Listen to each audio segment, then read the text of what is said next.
Mano, existe uma regra pra ordem de cada plugin adicionado na mix?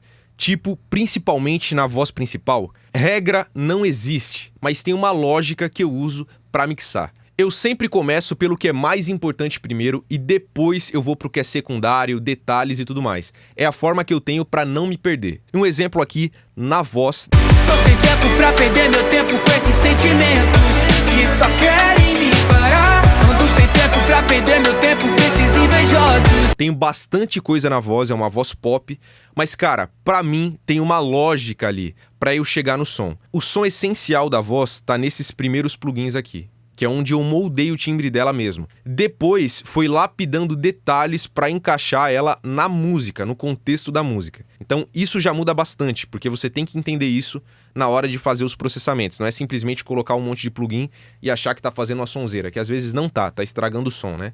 E aqui é o seguinte, primeira coisa que eu fiz, nesse caso, foi colocar um gate para cortar os sons de fundo quando o cantor não tá cantando.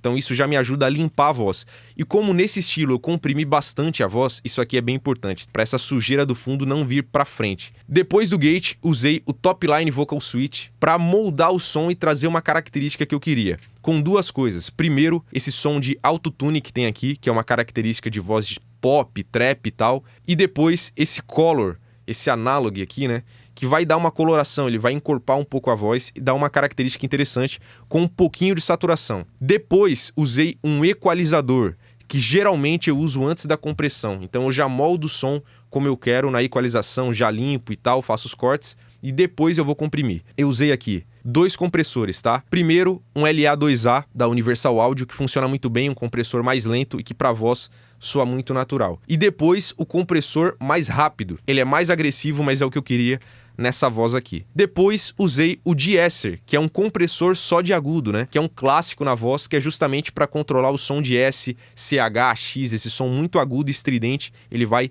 controlar. Depois disso, as lapidações que eu fiz com equalização dinâmica, supressão de ressonância para tirar ressonâncias que acontecem, principalmente nesse extremo agudo e grave, médio grave e tal, né, na voz, e uma simulação de fita analógica que também vai dar uma cola legal e um tempero interessante. E aí eu coloquei mais saturação aqui dessa fita que eu curto bastante. Esse monte de coisa aqui só funcionou porque eu organizei tudo na minha cabeça e eu sei exatamente o que eu fiz nessa lógica que eu te mostrei. No começo, não precisa fazer esse monte de coisa, foca no básico que você já ganha o jogo. Aí depois você começa a fazer uma gracinha pra conseguir lapidar e fazer o som de fato como você quer e tal, com detalhes.